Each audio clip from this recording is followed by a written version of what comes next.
فرعون کو نجومیوں نے یہ خبر دی تھی کہ بنی اسرائیل میں ایک ایسا بچہ پیدا ہوگا جو تیری سلطنت کی بربادی کا سبب ہوگا۔ اس لیے فرعون نے اپنی فوجوں کو یہ حکم دے دیا تھا کہ بنی اسرائیل میں جو لڑکا پیدا ہو اس کو قتل کر دیا جائے۔ اسی مصیبت و آفت کے دور میں حضرت موسیٰ علیہ السلام پیدا ہوئے تو ان کی والدہ نے فرعون کے خوف سے ان کو ایک صندوق میں رکھ کر صندوق کو مضبوطی سے بند کر کے دریائے نیل میں ڈال دیا۔ دریا سے نکل کر ایک نہر فرعون کے محل کے نیچے بہتی تھی۔ یہ صندوق دریائے نیل سے بہتے ہوئے نہر میں چلا گیا۔ اتفاق سے فرعون اور اس کی بیوی آسیہ دونوں محل میں بیٹھے ہوئے نہر کا نظارہ کر رہے تھے۔ جب ان دونوں نے صندوق کو دیکھا تو خدا کو حکم دیا کہ اس صندوق کو نکال کر محل میں لائیں۔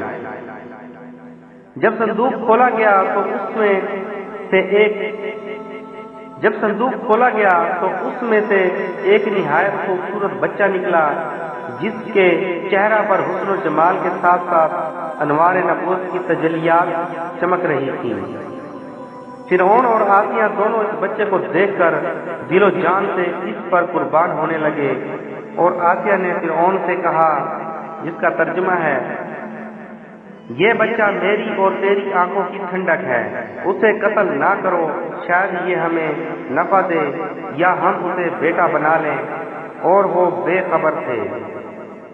اس پورے واقعہ کو قرآن مجید نے سورہ طٰہٰ میں اس طرح بیان فرمایا ہے کہ جس کا ترجمہ یہ ہے، جب ہم نے تیری ماں کو الہام کیا جو الہام کرنا تھا کہ اس بچے کو صندوق میں رکھ کر دریا میں ڈال دے، تو دریا اسے کنارے پر ڈالے کہ اسے وہ اٹھا لے جو میرا دشمن اور اس کا دشمن ہے۔ میں نے تجھ پر اپنی طرف کی محبت ڈالی اور اس لیے کہ تو میری نگاہ کے سامنے تیار ہو۔ چونکہ ابھی حضرت موسیٰ علیہ السلام شیر خوار بچے تھے، اس لیے ان کو دودھ پلانے والی کسی عورت کی تلاش ہوئی، مگر آپ کسی عورت کا دودھ پیتے ہی نہیں تھے۔ ادھر حضرت موسیٰ علیہ السلام کی والدہ بے حد پریشان تھی کہ نہ معلوم میرا بچہ کہاں اور کس حال میں ہوگا۔ پریشان ہو کر انہوں نے حضرت موسیٰ علیہ السلام کی بہن مریم کو جستجوئے حال کے لیے فرعون کے محل میں بھیجا، اور مریم نے جب یہ حال دیکھا کہ بچہ کسی عورت کا دودھ نہیں پیتا تو انہوں نے فرعون سے کہا کہ میں ایک عورت کو لاتی ہوں، شاید کہ یہ اس کا دودھ پینے لگے۔ چنانچہ مریم حضرت موسیٰ علیہ السلام کی والدہ کو فرعون کے محل میں لے کر گئیں، اور انہوں نے جیسے ہی جوش و محبت میں سینے سے چمچا کر دودھ پلایا تو آپ دودھ پینے لگے۔ اس طرح حضرت موسیٰ علیہ السلام کی والدہ کو ان کا بچھڑا ہوا لال مل گیا۔ اس واقعہ کا تذکرہ قرآن مجید کی سورہ قصص میں اس طرح بیان کیا گیا ہے،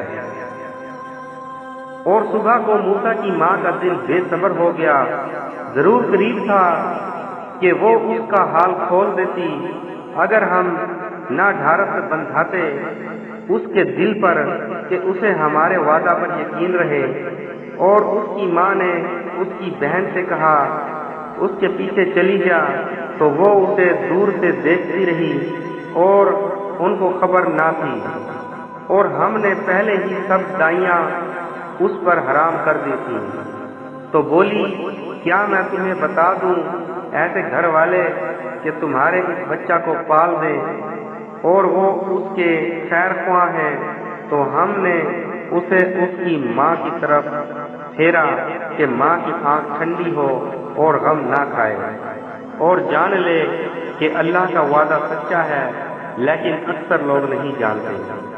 حضرت موسیٰ علیہ السلام کی والدہ کا نام یوحنس اور باپ کا نام عمران ہے، اور حضرت موسیٰ علیہ السلام کی بہن کا نام مریم ہے۔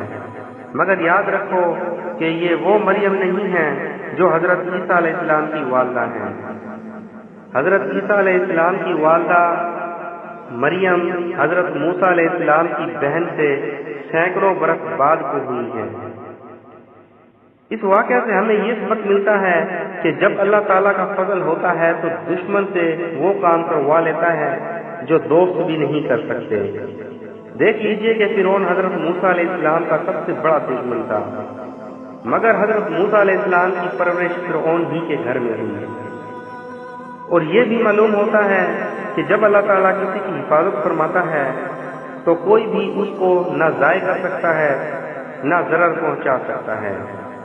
غور کرو کہ حضرت موسیٰ علیہ السلام کو کس طرح بحفاظت صحت و سلامتی کے ساتھ اللہ تعالیٰ نے پھر ان کی ماں کی گود میں پہنچا دیا۔